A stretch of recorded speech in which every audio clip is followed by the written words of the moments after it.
மாணவர்களின் எதிர்காலத்திற்கு ஏற்ற கல்லூரி doctor Sevanthi Adithanar college of engineering. Counselling code 4954. Tihar சிறையில் இருந்து ஜாமீனில் வெளிவந்த டெல்லி முதலமைச்சர் அரவிந்த் கெஜ்ரிவால் டெல்லியில் உள்ள ஆஞ்சநேயர் கோவிலில் சுவாமி தரிசனம் செய்தார். முதலில் அது தொடர்பான காட்சிகளை பார்க்கலாம்.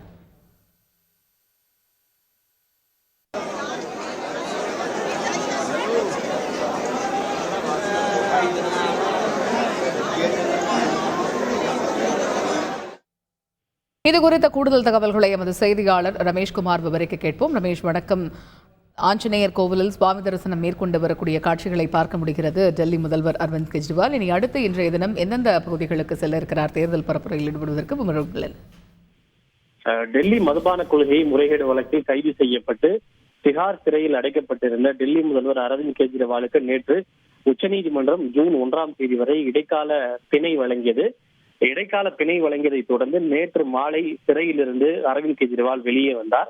அதனைத் தொடர்ந்து இன்றைக்கு சிறையிலிருந்து வெளியே வந்த பிறகு முதல் நிகழ்வாக டெல்லி கனாட் பிளேஸ் பகுதியில் இருக்கக்கூடிய பிரச்சீம் ஹனுமான் மந்திர் என்று கூறப்படுகின்ற ஆஞ்சநேயர் ஆலயத்திலே அவர் வழிபாடு மேற்கொண்டு வருகின்றார்.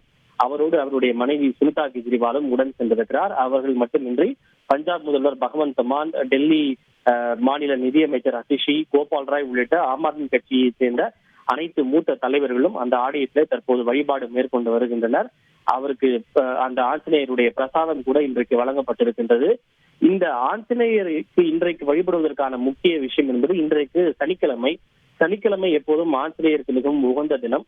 இவை மட்டுமின்றி முதல்வர் அரவிந்த் கெஜ்ரிவால் எப்போதும் தன்னை ஒரு ஹனுமன் பக்தராக எப்போதும் காட்டிக் கொண்டிருக்கிறார். அடிக்கடி கோவிலுக்கு சென்று ஹனுமன் சாலிசா பாடுவது, தேர்தல் பிரச்சாரத்தை தொடங்குவதாக இருந்தால், அது மக்களவை தேர்தலாக இருந்தாலும் சட்டப்பேரவை தேர்தலாக இருந்தாலும் ஹனுமன் ஆலயத்திற்கு சென்று வழிபாடு செய்துவிட்டு பிரச்சாரம் செய்வது, ஹனுமன் சாலிசா பாடுவது போன்றவையெல்லாம் தொடர்ந்து அவர் வாடிக்கையாக வைத்திருக்கிறார். நேற்றைக்கு அரவிந்த் கெஜ்ரிவாலுக்கு ஜாமீன் கிடைத்த போது கூட இது குறித்து கருத்து தெரிவித்த அவரது மனைவி சுனிதா கெஜ்ரிவால் ஹனுமான் ஜி கி ஜெய், அதாவது இது ஹனுமனுக்கு கிடைத்த வெற்றி என்றுதான் அவர் பதிவிட்டிருந்தார். அந்த அடிப்படையில் தான் இன்றைக்கு அவர் இன்று மாலை தன்னுடைய மக்களவை தேர்தலுக்கான பிரச்சாரத்தை தொடங்குகிறார். அனுமனை வழிபட்டு தன்னுடைய இதர நிகழ்வுகளை இன்றைக்கு தொடங்க இருக்கிறார். இவை முடிந்த பிறகு மதியம் 1 மணி அளவிலே ஆம் ஆத்மி கட்சியினுடைய அலுவலகத்தில் அவர் செய்தியாளர்களை சந்திக்கிறார். அதன் பிறகு இன்றைக்கு அவர் 2 இடங்களிலே நடைபெறக்கூடிய சாலை பேரணியிலே பங்கேற்கிறார். ஒன்று தெற்கு டெல்லியில் நடைபெறக்கூடிய சாலை பேரணி, மற்றொன்று மாலை 6 மணிக்கு பின்னர் கிழக்கு டெல்லி பகுதியில் நடைபெறக்கூடிய சாலை பேரணி. இந்த 2 தொகுதிகளிலும் ஆம் ஆத்மி கட்சியினுடைய வேட்பாளர்களை ஆதரித்து அவர் பிரச்சாரம் மேற்கொள்ள இருக்கிறார். எனவே அந்த பரப்புரை தொடங்குவதற்கு முன்னதாக தற்போது ஆஞ்சநேயரை வழிபட்டு தன்னுடைய அந்த பரப்புரையை அவர் தொடங்க இருக்கிறார். தகவல்களுக்கு நன்றி ரமேஷ்.